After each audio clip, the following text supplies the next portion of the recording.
시간이 되었습니다. 우리 함께 사도신경으로 신앙 고백하시면서 예배의 자리로 나아가겠습니다. 나는 전능하신 아버지 하나님 천지의 창조주를 믿습니다. 나는 그의 유일하신 아들 우리 주 예수 그리스도를 믿습니다.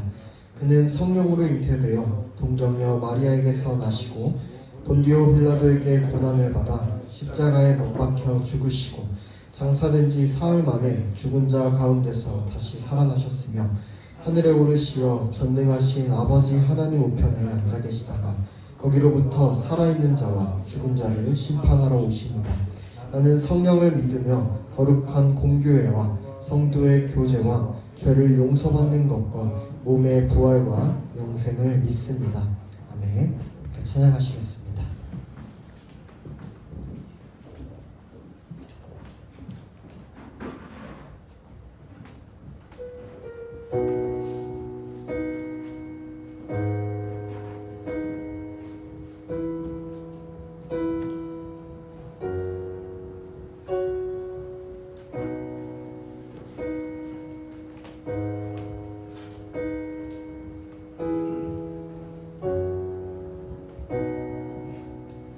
우릴 하나로 부르셨네. 주 안에서 영제된 우리 십자가의 보혈 자유케 했네. 구원받았네. 주의 날은 멀지 않았네. 거룩한 나라 주의 백성 이제 일어나 승리 선포하며 함께 나가세. 우리 하나 되어 주를 예배할 때 아버지의 나라 여기 임하시네. 모든 나라 족속 백성 만원에서 주의 이름 우릴 하나로 부르셨네. 우릴 하나로 부르셨네. 주 안에서 영제된 우리 십자가의 보혈 자유케 했네. 구원받았네. 주의 날은 멀지 않았네. 거룩한 나라 주의 백성 이제 일어나 승리 선포하며 함께 나가세. 우리 하나 되어 주를 예배할 때 아버지의 나라 여기 임하시네. 모든 나라 족속 백성 만원에서 주의 이름도 우리 하나 되어 우리 하나 되어 주를 예배할 때 아버지의 나라 여기 임하시네. 모든 나라 족속 백성 만원에서 주의 이름 높이네. 구원하시니 보좌에 앉으신 우리 하나님과 어린 양께 원하신 구원하시니 보좌에 앉으신 우리 하나님과 어린 양께 동안 우리 하나 되어 주를 예배할 때 아버지의 나라 여기 임하시네. 모든 나라 족속 백성 방언에서 주의 이름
예배를 합시다.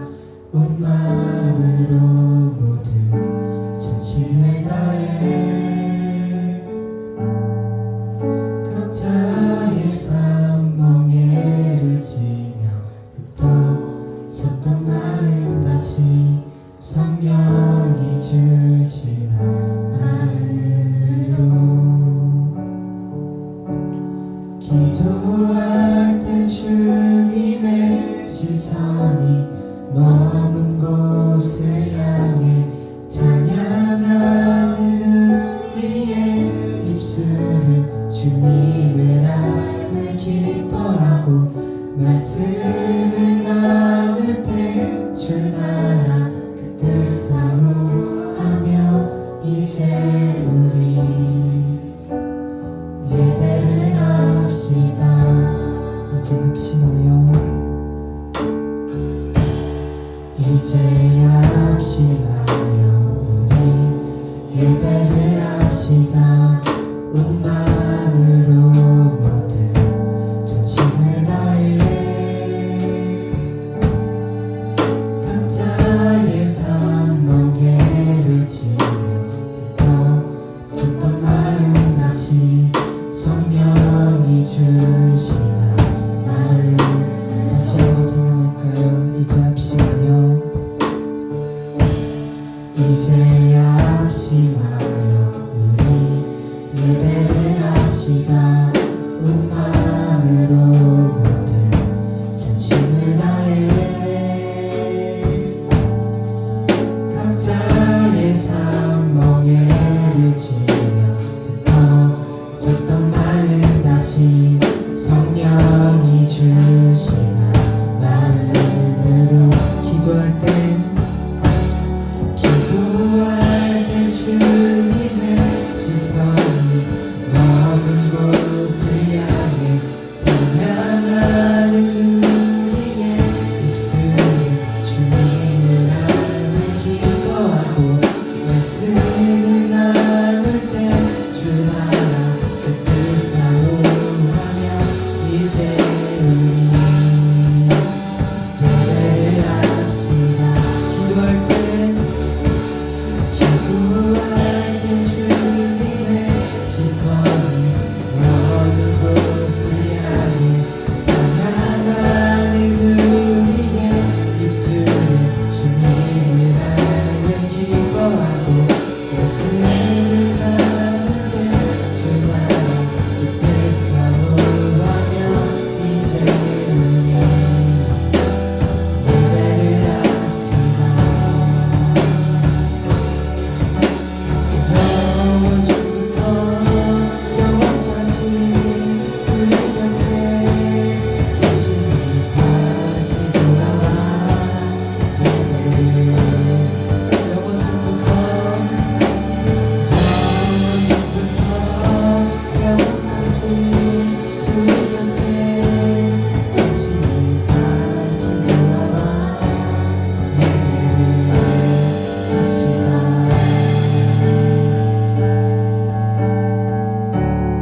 이제 합심하여 우리 예배를 합시다. 온 마음으로 모든 전심을 다해 각자의 삶 멍에를 지며 흩어졌던 마음 다시 성령이 주시는 마음으로 합심하여 온 마음으로 이제 우리 예배를 합시다. 우리가 하나님 안에서 하나된 공동체가 되었으면 좋겠습니다.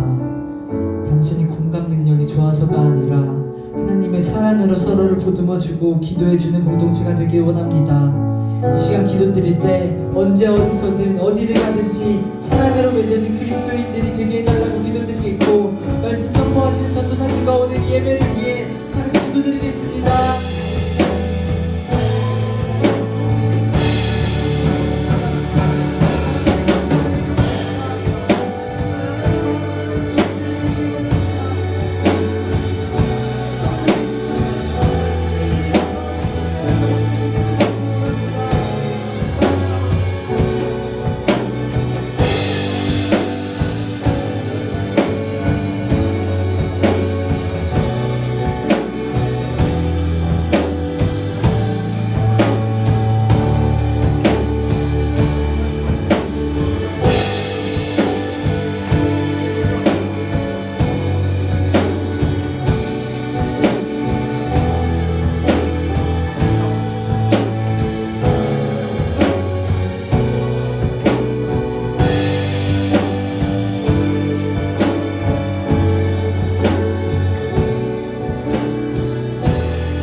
감사합니다.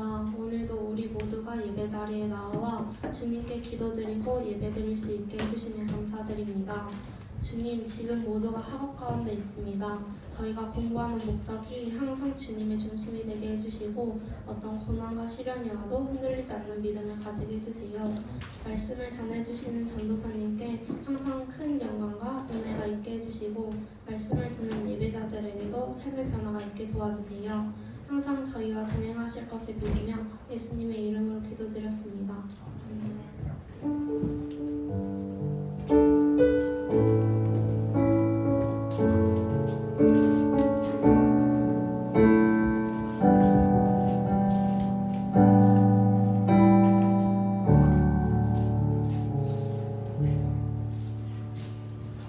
오늘 읽으신 말씀은 열왕기하 15장 1절에서 17절입니다. 구약성경 606페이지입니다.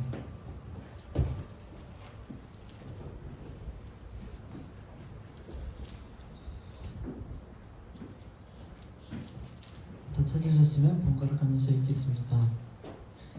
시드기야 제9년 열째 달 10일에 바벨론의 왕 느부갓네살이 그의 모든 군대를 거느리고 예루살렘을 치러 올라와서 그 성에 대하여 진을 치고 주위에 토성을 쌓으매 그의 넷째 달 9일에 성중이 기근이 심하여 그 땅 백성의 양식이 떨어졌더라.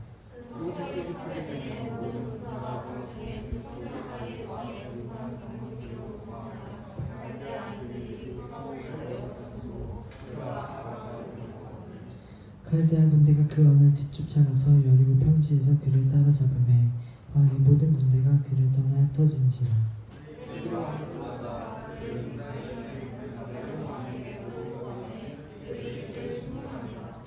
그들이 시드기야의 아들들을 그의 눈앞에서 죽이고 시드기야의 두 눈을 빼고 노사슬로 그를 결박하여 바빌론으로 끌고 갔더라.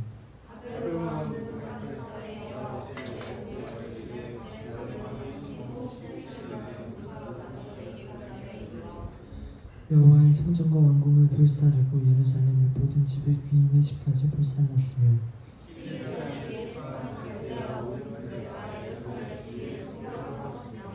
성중에 남아있는 백성과 바빌론 왕에게 항복한 자들과 무리 중 남은 자는 시위대장 느부사라단이 모두 사로잡아갔고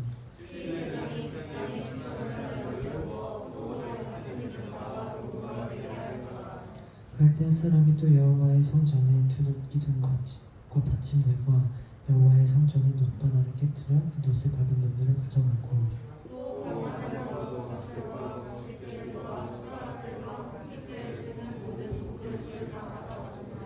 시위대장이 또 부엉키는 그릇들과 주발들 곧 금으로 만든 것이나 은으로 만든 것이나 모두 가져갔으며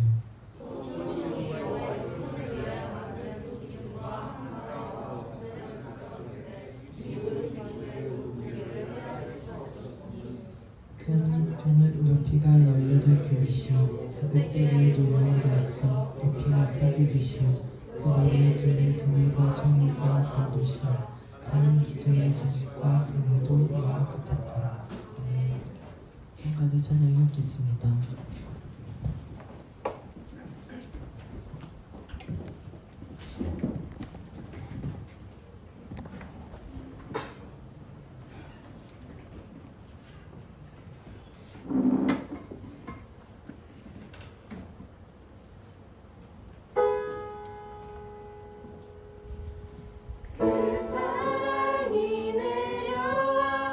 날 자유케 하셨네.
나오셔서 말씀 전해주시겠습니다.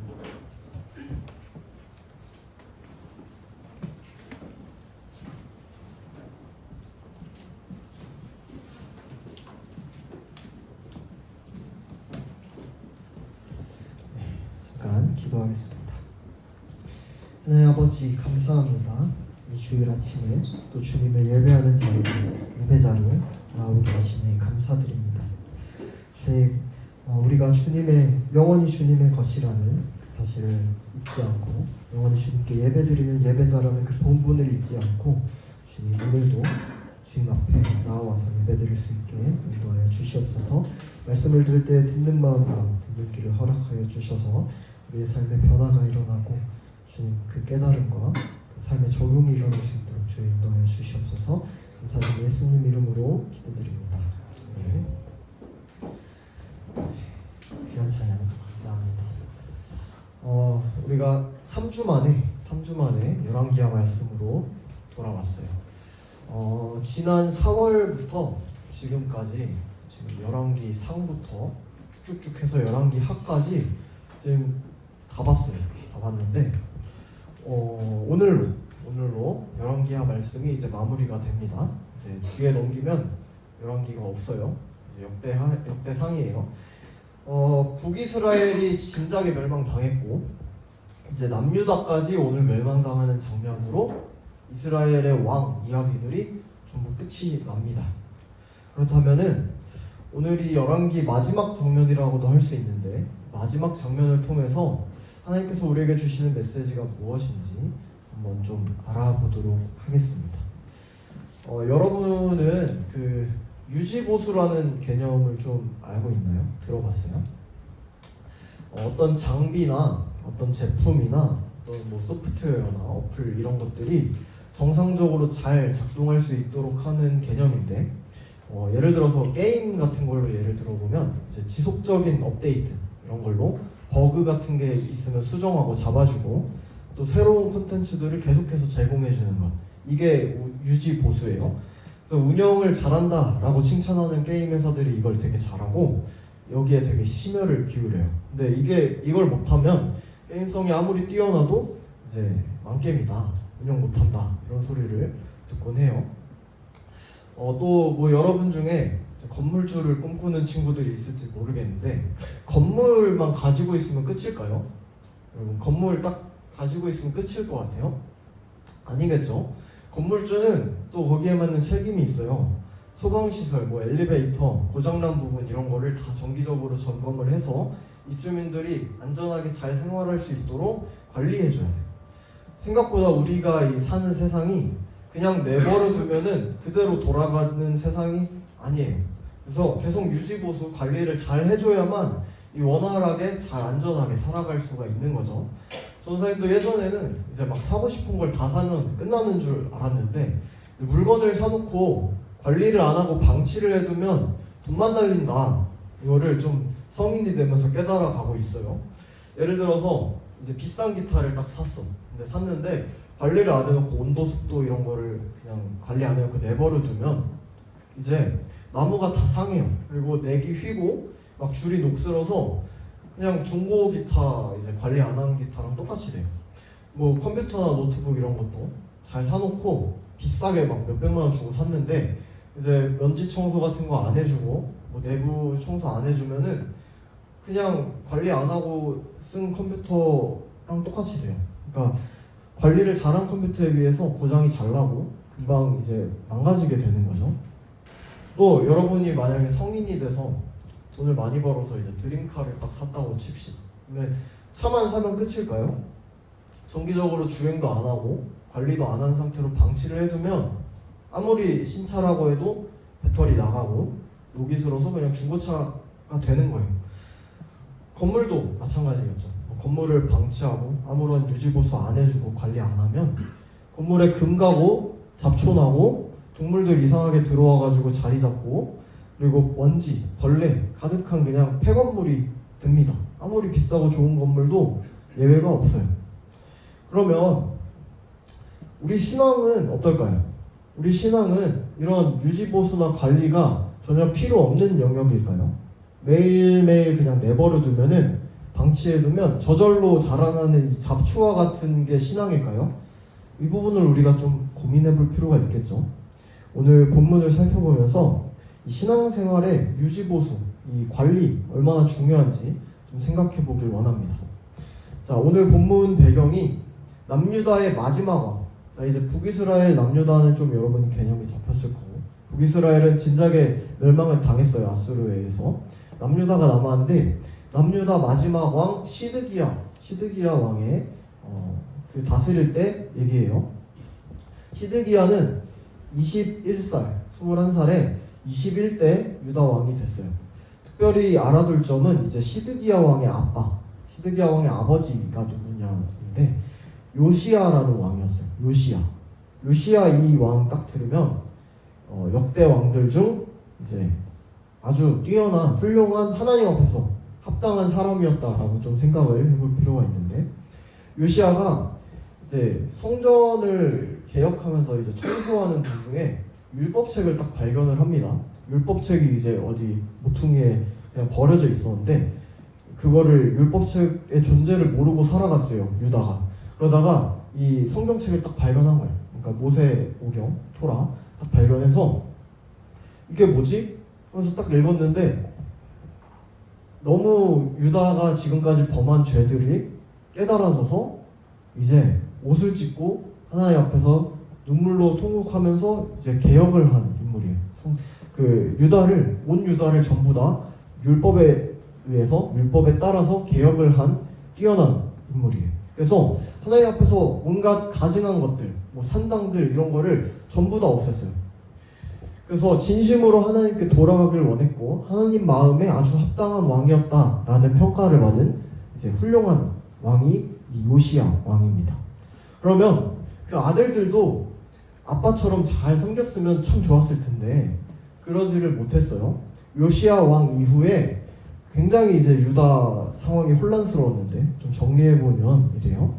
자, 요시야가 죽고 요시야의 뒤를 이어서 요시야의 아들인 여호아하스라는 사람이 왕이 됐어요. 근데 이 여호아하스라는 사람이 하나님 보시기에 악을 행했다라고 기록이 되어 있어요. 고작 딱 3개월 다스렸는데, 90일 정도 딱 다스렸는데, 애굽의 이 파라오 왕한테 덜미를 잡혀서 왕위를 박탈당해요. 자기 나라 왕이 아니라 이제 다른 나라 왕에 의해서 왕위를 박탈당해요. 그리고 이집트에 끌려가고 죽임을 당합니다. 자, 그리고 이집트의 왕이었던 이 느고 왕이 여호아하스 대신에 얘 죽였으니까 그 다른 형제 여호야김을 왕으로 세워요. 대신 그냥 세워주는 거예요, 다른 나라가. 그래서 나라가 힘이 없으니까 왕도 그냥 다른 나라에 의해서 마음대로 바뀌는 거예요. 완전히 꼭두각시 왕으로 이 여호야김이라는 사람이 세워집니다. 이 사람 원래 이름이 엘리야김인데, 이집트의 바로가 그냥 이름을 마음대로 지어서 여호야김으로 너는 살아라 라고 지어주고 강제로 개명시킨 거예요. 여호야김은 어땠을까요? 잘 하나님 앞에서 살았을까요? 꼭두각시 왕이에요. 똑같이 꼭두각시 왕이고, 이렇게 비참한 상황이면, 지금 애굽에 의해서 마음대로 나라가 좌지우지되는 상황이면은 하나님을 붙잡아도 모자를 판에 여전히 하나님 보시기에 악을 행했어요. 아빠가 보여준 모습이 있는데도 여전히 악을 행했어요. 아버지와는 전혀 반대되는 길을 계속 간 거죠. 자, 당시 이집트랑 이 바벨론, 강대국이에요. 이집트 제국, 바벨론 제국, 강대국으로서 이 중간에 이스라엘을 끼고 서로 세력을 좀 견제하고 있었어요. 좀 세니까, 양쪽이 강대국이니까. 근데 이집트가 먼저 이스라엘을 잡아먹잖아요. 그러면 바벨론이 어떻게 해야 될까요? 견제를 해야겠죠. 이집트가 더 커지니까. 그래서 바벨론이 그냥 이집트를 먹어버려요. 아예 잡아먹어버려요. 그래서 이집트가 바벨론에 의해서 무력화가 됩니다. 그럼 이집트의 지배를 받던 유다가 어떻게 됐을까요? 한국사 공부하면 좀 어디서 들어본 얘기 같죠? 자연스럽게 바벨론의 지배로 넘어가요. 무력화돼서. 약자의 슬픔입니다. 자, 그렇게 혼란스러운 상황이 계속되던 중에 이 지금 꼭두각시 왕인 여호야김 죽고, 여호야김의 아들인 여호야긴이 왕위에 올라요. 이름 비슷하죠? 자, 여호야긴은 18살의 왕이 됐는데 또 3개월 왕을 합니다. 자, 90일, 100일. 근데 이 왕도 18살의 왕이 되는데 하나님 보시기에 악을 행합니다. 자, 악을 행해요. 이때 바벨론이 다시 유다에 쳐들어와갖고 성을 또 포위를 합니다. 이때 여호야긴을 포함해서 신하들, 권력 있는 사람들, 용사들, 기술자들, 대장장이들을 전부 포로로 잡아가고 유다의 온갖 보물을 다 털어가요. 바벨론으로 돌아가요. 포로들이랑 같이. 유다가 어떻게 됐어요? 빈털터리 빈집이 됐어요. 아무것도 안 나왔어. 기술자도 없어, 사람도 없어, 왕도 없어, 신하도 없어, 다 없어. 백성들만 있어요. 그러면 바벨론이 유다의 왕을 잡아갔으면 또 명목상 유다 왕을 또 세워줘야겠죠. 그래서 꼭두각시 왕을 또 세워줍니다. 아까는 애굽이 세워줬고 이집트가 세워줬고 이번엔 바벨론이 세워주는데 그 왕이 바로 마지막 시드기야 왕입니다. 시드기야 왕. 자, 원래 이름은 마따니아인데 엘리야김 때처럼 이름을 시드기야로 바벨론이 개종을 시킨 거예요. 그렇게 꼭두각시 왕이 된 이 시드기야는 나름대로 오랫동안 유다를 다스려요. 11년 동안 꼭두각시 왕으로 잘 다스립니다. 이 왕의 역할은 바벨론한테 물품 납품하는 거겠죠. 이제 그거예요. 근데 시드기야 왕이 무슨 생각에서인지 바벨론을 배신하고 반기를 들어요.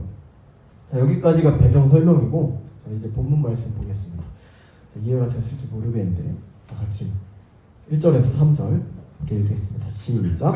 시드기야 왕 제9년 열째 달 10일에 바벨로니아 느부갓네살 왕이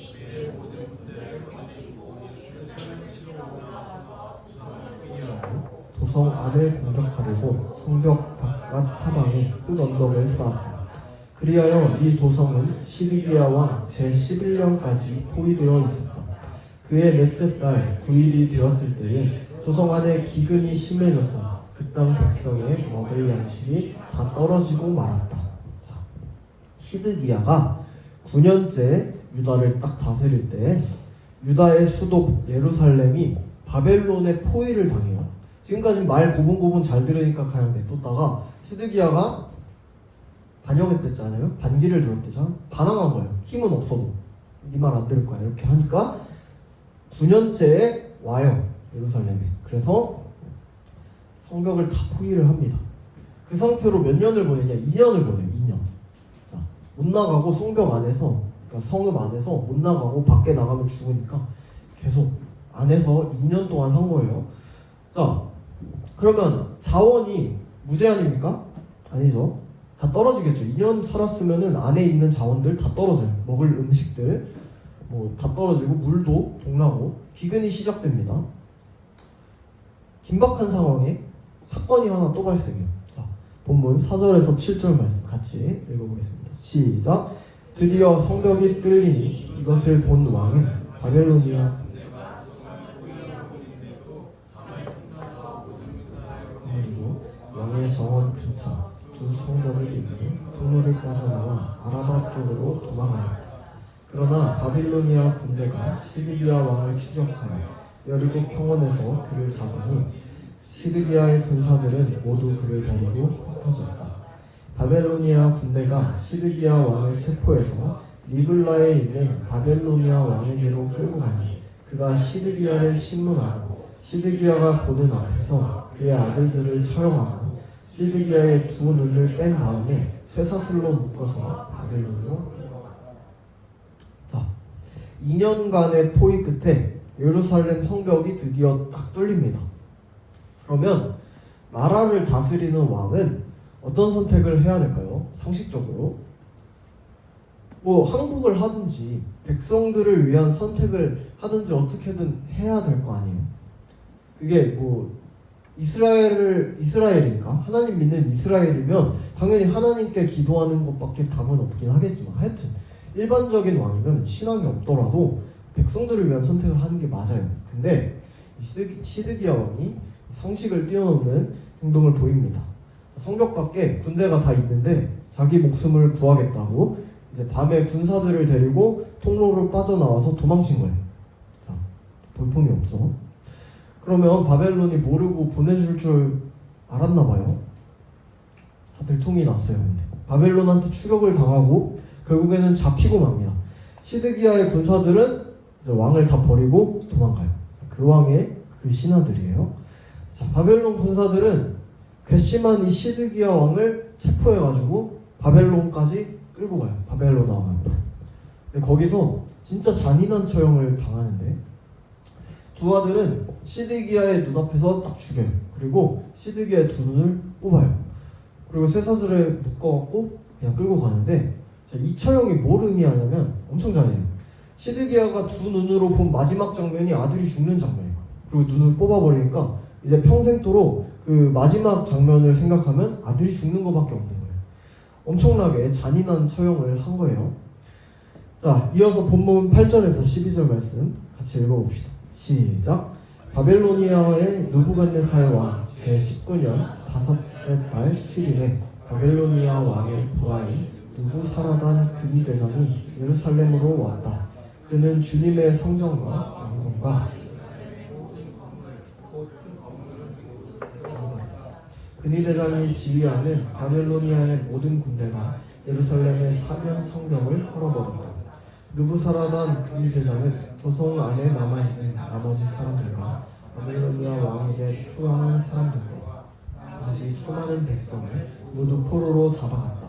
그러나 근위대장은 그 땅에서 가장 가난한 백성 가운데 일부를 남겨두어서 포도원을 가꾸고 농사를 짓게 하였다. 자, 왕이 끌려가서 신문을 당하고 있을 때, 처형당하고 있을 때 바벨론의 호위대장 느부사라단이 이제 예루살렘을 공격해요. 아까는 바벨론 장면이고 지금은 예루살렘 장면이에요. 자, 바벨론의 군대는 예루살렘 성전, 왕궁, 모든 집과 건물을 다 전부 불태웠어요. 그리고 13절부터 17절까지 본문을 나와 있듯이 성전에 있는 기구와 물건들을 전부 빼앗아 갑니다. 한 번 더 털어가는 거예요. 자, 항복한 사람들은 포로로 잡아가요. 그리고 가장 가난한 사람들은 예루살렘에 남겨두고 포도원과 밭을 일구는 노예로 그냥 남겨둡니다. 이렇게 남유다가 바벨론에 의해서 완전히 그냥 빈털터리로 철저하게 멸망당하면서 역사 속으로 사라집니다. 자, 왜 이런 일이 일어났을까요? 남유다의 수도 예루살렘에 하나님이 계시는 이 아름다운 성전이 있었잖아요. 그죠? 성전이 있었어요. 그래서 유다 백성들은 이 아름다운 성전이 있기 때문에 우린 안전하다. 우린 안전하고 하나님이 반드시 지켜주실 것이다 라고 생각을 했어요. 그리고 역사적으로도 하나님을 통해서 기적적으로 역전하고 뒤집은 전쟁에서 승리한 경험들이 있었어요. 얘기도 들어왔을 거고. 그러니까 남유다 안에는 나름대로 그 자신감이 있었던 거예요. 이제 그런 일이 우리에게도 일어날 거다. 지금 멸망당할 것처럼 보이는 이때에 하나님께서 구원해 주실 것이다 라는 나름대로 그 역사적인 경험과 그 생각이 있었던 것 같아요. 그래서 시드기야 포함해서 아마 이렇게 생각을 했겠죠. 하나님께 부르짖진 않으면서. 자, 그런데 결과는 어땠을까요? 처참하게 멸망을 당해버립니다. 이 유다 백성들이 그렇게 아끼고 자랑했던 성전이 그냥 처참하게 무너지고 기둥까지 다 뽑혀서 가져가 버려요. 나라도 무너졌어요. 왕도 끌려가고 백성들은 모두 포로로 잡혀가서 다 뿔뿔이 흩어져요. 믿음도 신앙도 또 이 사람들의 경험이랑 이 사람들의 기대도 전부 다 무너져 버립니다. 자, 그 이유가 뭘까요? 이 사람들은 신앙을 꾸준하게 관리하지 않았어요. 하나님 앞에서 신앙의 유지보수가 들어가지 않았습니다. 자, 예루살렘 성전은 화려하고 아름다웠어요. 늘 성전을 가꾸고 유지했겠죠. 왜냐면 유다 가운데 랜드마크 같은 거니까 성전이 항상 깨끗하게 유지가 잘 돼 있었을 거예요. 외적인 모습들도 나름 잘 가꿨을 거예요. 그런데 진짜 이 사람들의 신앙을 방치했어요. 하나님과의 친밀한 관계를 소홀히 했어요. 하나님께서는 성전을 잘 가꾸는 게 아니라 유다의 진심 어린 마음과 사랑을 원했는데 유다 백성은 하나님을 배신한 거예요. 요시야 왕이 대대적인 개혁을 하고 율법을 기준으로 이 부흥이 확 일어난 이후로 22년 반이라는 시간 동안에 왕이 4번 바뀌는 동안에 유다 백성들은 자신의 신앙을 위해서 아무런 것도 하지 않았습니다. 오히려 왕을 필두로 하나님 보시기에 악한 일들을 엄청나게 감행한 거예요. 유다 백성은 이 화려한 솔로몬 신전이 언제나 하나님께서 자신들을 지켜줄 것이다 라고 믿었지만 정작 하나님과의 관계는 돌아보질 않았어요. 하나님과 멀찍이 떨어져 있고 하나님의 도움만 그냥 내심 기대했던 거예요. 하나님과 소통은 안 하고. 유다 백성들은 자기 그 조상들, 선조들과 같은 그런 기적적인 승리를 간절히 원했어요. 근데 하나님의 말씀과 경고는 또 정작 외면한 거죠. 선지자들과 예언자들의 말씀을 무시하면서 율법에 대해서 알기를 기뻐하지 않았어요. 우리가 예전에 알아봤던 예레미야 선지자, 다 이런 멸망을 예고한 선지자들인데 어떻게 했어요? 가둬갖고 매 때리고 계속 그런 말 하지 마라 이렇게 경고했죠. 말 안 들었어요. 심판 메시지 하나도 안 들었어요. 그냥 가만히 있어도 구원을 받을 것처럼 생각했던 것 같아요. 가만히 있어도 저절로 하나님께서 우리를 구원하실 거다라는 생각을 한 것 같아요. 아니면 하나님을 섬기는 유다라는 나라의 이 백성이니까 당연히 자연스럽게 구원받는 하나님의 백성이겠지라고 생각한 것 같아요. 그래서 개인적인 신앙에 있어서 굉장히 수동적으로 반응했습니다. 그렇게 이 사람들의 신앙은 지속적인 관리, 유지보수 이런 거 하나도 안 됐고 계속해서 방치된 신앙은 결국에 무너진 거예요. 이 사람들의 신앙이 무너지니까 당연히 나라도 속수무책으로 무너지고 만 거예요. 역사에 만약이라는 것이 무의미할지도 모르겠지만 정말 만약에 요시야를 이은 이 4명의 왕들 중에 한 명이라도 요시야 왕처럼 말씀 가운데 자신을 돌아보고 신앙을 점검했다면은 남유다가 이렇게까지 무너지진 않았을지도 모르겠어요. 심판의 시기가 더 미뤄졌을 수도 있어요. 만약에 시드기야 왕이 예루살렘이 바벨론에 의해서 포로 당했을 때 그때라도 하나님 앞에서 무릎 꿇고 조금은 회개하면서 기도했더라면 열왕기하 말씀은 25장보다 조금 더 있었을지도 모르겠어요. 남유다 결말이 조금 더 달라졌을지도 모르겠어요. 근데 정말 아이러니하게도 이상하게도 유다 백성들은 아무런 일도 하지 않습니다. 멸망당하고 있는 와중에도 하나님을 찾지 않고 하나님 말씀에 순종하지 않아요. 그러다 보니 신앙이 무너지는 거를, 나라가 멸망당하는 걸 그냥 지켜만 보고 있었던 거예요. 여러분, 그렇다면 우리가 살아가는 이 때는 어떨까요? 우리가 사는 이 세상은 지금 유다처럼 위기에 처해 있을까요? 아니면 번영하고 있을까요? 아무래도 위기인 것 같아요. 너무 악한 소식들이 곳곳에서 들려오고 전쟁과 자연재해 같은 멸망의 징조들이 계속해서 보이고 있어요. 그러면 만약에 이 세상이 위기라고 하면, 또 교회가 위기라고 하면 주님을 믿는 우리가 무슨 반응으로 보여야 할까요? 무슨 태도로 이 위기를 대해야 될까요? 먼저 믿음의 공동체인 교회와 그리고 우리 개인을 좀 돌아봐야겠죠. 우리 안에 무너지고 있는 것들은 없는가? 당연한 것들, 예배, 신앙생활, 말씀과 기도, 이런 것들이 무너지고 있는 것은 없는가 먼저 점검을 해야 되는 거예요. 머리 좀 굴려갖고 알아서 생각해보고 뭐 대책을 세운다고 해서 답이 나오질 않아요. 이런 위기 앞에 있다면 당장 하나님 앞에 무릎 꿇고 우리를 좀 돌아봐야 되는 거예요. 만약에 반대로, 그러면 그런 상황 가운데서 우리는 나는 신앙생활 잘하고 있습니다 라고 생각한다면, 아니면 내가 속한 곳이 날로 부흥하고 있다면 가만히 놔둬도 될까요? 그런 상황에서 안 되겠죠. 신앙을 방치해서는 안 된다는 거예요.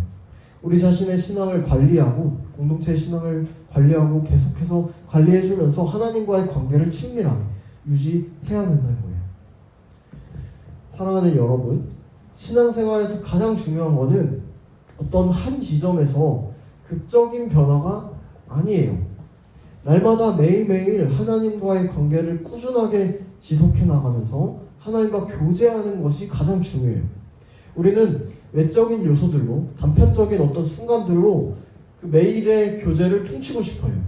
이때 한번 딱 경험했으니까 퉁치고 싶어요. 근데 하나님께서 속지 않으세요. 진심에 빠져있는 그런 섬김과 봉사와 예배를 퉁친 것 같은 그런 예배를 받지 않으신다는 거예요. 여러분, 신앙생활은 꾸준함이 제일 중요합니다. 꾸준함. 내가 왕년에 어땠고 내가 예전에 이랬고 이런 것들은 하나도 중요하지 않아요. 꾸준함이 제일 중요해요. 지금. 과거보다 지금이 중요하고 앞으로가 중요해요. 우리 공동체가 매일매일 그렇게 하나님 앞에 나아가면서 살아있는 신앙생활을 경험하게 되기를 소망해요. 유다의 신앙은 죽은 신앙이었어요. 과거에 하나님께서 출애굽 해줬을 때 그때 보고, 지금은 다 빠져있는 신앙, 지금은 하나님과의 관계가 다 무너져 있는 신앙, 꾸준함이 없는 신앙, 그냥 과거의 영광에 취해 있는 신앙, 이런 신앙생활을 하지 않길 바래요. 날마다 말씀 가운데서 우리를 묵상하고 하나님께 기도하고 찬양하면서 하나님과 깊은 교제를 나누는 시간을 확보하시길 바래요. 그냥 시간 남으니까 하는 게 아니라 확보해야 돼요. 필사적으로. 쉽지 않지만, 어렵지만 확보하는 거예요. 다른 어떤 것들로도 하나님과의 관계를 대체할 수가 없습니다. 우리는 없어요. 그렇게 매일매일 하나님과 교제하는 것이 훈련되어져서 나아간다면 우리 속에 영적인 갈급함이나 조급함들, 이런 마음들이 어느 순간 사라지고 평안함이 찾아올 거예요. 하나님으로 풍성하게 채워지게 될 겁니다. 이번 한 주도 그렇게 날마다 하나님과 교제하고 동행하는 삶을 누리면서 나아가는 우리 공동체 되기를 주님의 이름으로 축복합니다. 네, 기도하겠습니다. 하나님 아버지, 이 시간 주님을 만나는 이곳에 나와서 주님의 말씀을 듣고 또 주님의 뜻을 알게 하시니 참으로 감사드립니다. 오늘 말씀을 통해 주님을 배반하고 떠난 그 유다 백성이 결국에 멸망당하게 되는 장면을 보면서 주님을 향한 마음과 주님과의 교제가 매일매일 지속적으로 이루어지는 것이 얼마나 중요한지를 다시 깨닫게 됩니다. 그 어떤 외적인 요소도, 그 어떤 극적인 순간도 하나님과의 매일매일 일어나는 그 관계를 대체할 수 없다는 사실을 기억하길 원합니다. 날마다 우리의 신앙을 점검하고 말씀과 기도를 통해서 주님과의 친밀한 관계를 유지하며 주님을 닮아 더욱 거룩해져 갈 수 있도록 성령 하나님 우리를 붙드시고 인도하여 주시옵소서. 이번 한 주도 그렇게 함께해 주실 줄 믿사오며 감사드리며 이 모든 말씀 우리 주 예수 그리스도 이름으로 기도드립니다. 아멘.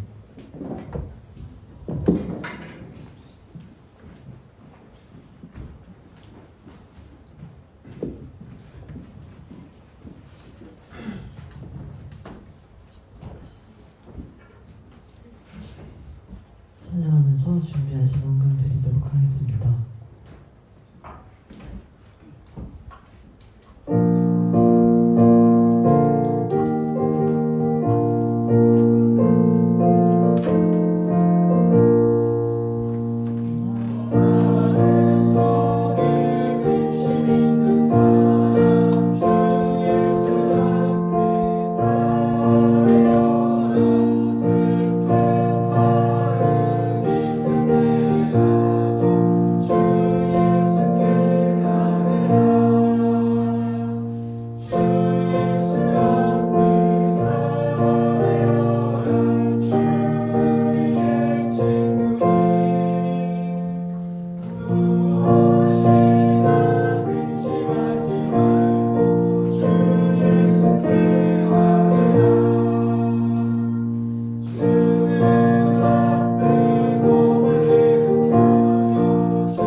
사랑하신 하나님 아버지 감사합니다. 오늘도 우리가 주일을 기억하여 이 자리에 나와 주님께 예배하게 하시고 찬양하게 하시고 기도하게 하심에 감사합니다. 주님, 우리가 말씀을 들었습니다. 우리의 매일의 신앙들이, 우리의 매일의 고백들이 멈추지 않고 끊임없이 주님 앞에 나아가며 또한 우리의 신앙들을 계속 바라보고 성찰하며 주님 앞에 나아가는 그날까지 늘 분투하며 나아가는 우리가 될 수 있도록 주여 함께하여 주시옵소서. 이 자리에 빈손으로 나아오지 않고 주께 정한 마음, 주께 정한 헌금 이렇게 드릴 수 있게 하시면 감사합니다. 물질의 것이 전부 하나님의 주권임을 다시 한번 고백하며 나아가는 우리 달리다봄 청소년부가 될 수 있도록 주여 함께하여 주시옵소서. 감사드리며 예수님의 이름으로 기도했습니다. 주기도문으로 예배 마치겠습니다. 하늘에 계신 우리 아버지, 아버지의 이름을 거룩하게 하시며 아버지의 나라를 거하게 하시며 아버지의 뜻이 하늘에서 같이 땅에서도 이루어지게 하소서. 오늘 우리에게 일용할 양식을 주시고 우리가 우리에게 잘못한 사람을 용서하여 준 것 같이 우리 죄를 용서하여 주시고 우리를 시험에 빠지지 않게 하시고 악에서 구하소서. 나라와 권능과 영광이 영원히 아버지의 것입니다. 아멘.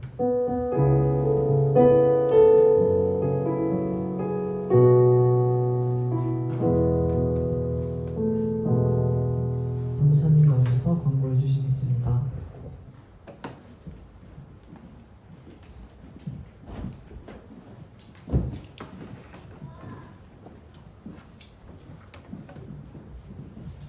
네, 광고 시간입니다. 자, 우리 그 수련회 갔다 오고 티셔츠가 좀 남았는데 수련회 티 신청해놓고 안 받아간 친구들 혹시 사이즈가 없을 수도 있긴 한데 한번 아니면 수련회 티를 가지고 싶다 하는 친구들 있으면 좀 이따가 전사님한테 와서 좀 받아가세요. 보고 이뻐요, 편하고. 네. 그리고 우리 지난주에도 공지를 했는데 우리 말씀 읽기 운동 단톡방이 지금 계속 운영이 되고 있어요. 이름이 집밥이에요. 달리다고 집밥. 매일매일 먹는 거예요. 근데 여러분들이 어려워서 매일매일 못할 수도 있어요. 그러니까 부담 갖지 말고 그냥 들어와가지고 지금 전도사님이랑 선생님들도 같이 잘 매일매일 나누려고 노력하고 있으니까 그런 것들을 사실 묵상한 걸 보고 또 읽고 생각해보는 것으로도 사실 되게 도움이 많이 됩니다. 그러니까 여러분들이 그거를 중요하게 여기고 매일매일 잊지 않고 신앙생활하는 거 부담으로 여기지 마세요. 중요하게 여기시고 그리고 생명과 같은 걸로 여겨서 꼭 들어와서 같이 묵상하고 나누고 또 감사한 것들 있고 묵상한 거 있으면 같이 또 나누고 이런 것들이 자연스럽게 이루어질 수 있도록 좀 노력을 같이 하면서 좀 준비를 해갔으면 좋겠습니다. 훈련이에요, 훈련 사실. 그러니까 여러분들 너무 부담 갖지 마시고 그냥 참여하고 싶은 친구들이 있으면 참여해 주시길 바랍니다. 그리고 고사 예배를 준비를 해야 되는데 이제 2학기 고사 예배 지금 시간을 정하는 거를 좀 의견을 좀 듣고 싶어요. 그래가지고 이번에 고사 예배는 주제는 합심이에요. 합심. 그리고 정말로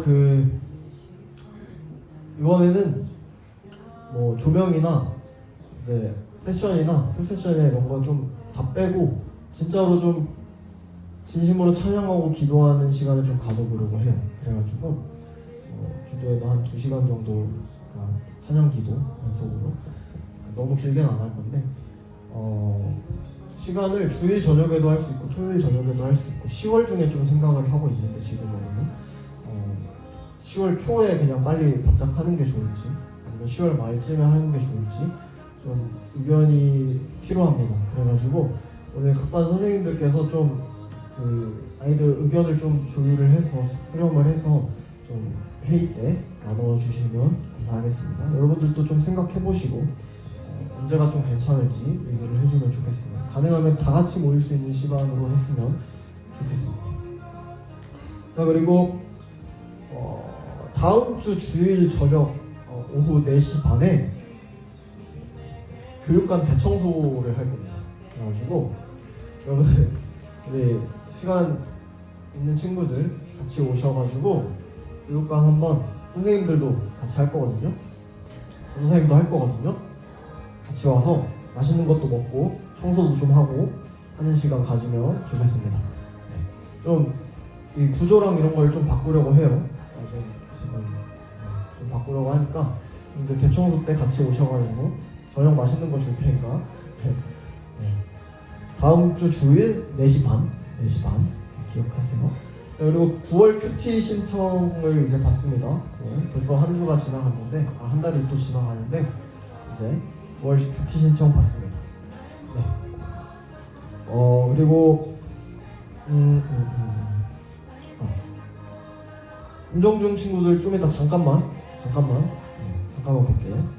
자꾸 보는 것 같아서 미안합니다. 잠깐만 볼게요. 네, 우리 출석 오늘 본인이 너무 적은데 재윤이 걸 피해야 돼.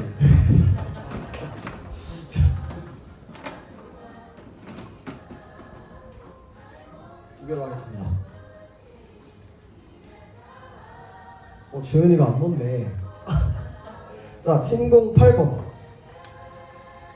제위, 네, 제위. 자, 그리고 잠시만. 주황공 24번. 네, 제위 수아. 네, 제위 수아. 제위 수아. 네, 우리 공과 시간으로 모이겠습니다. 수고하셨습니다. 금정중 잠깐 뒤로 모일게요.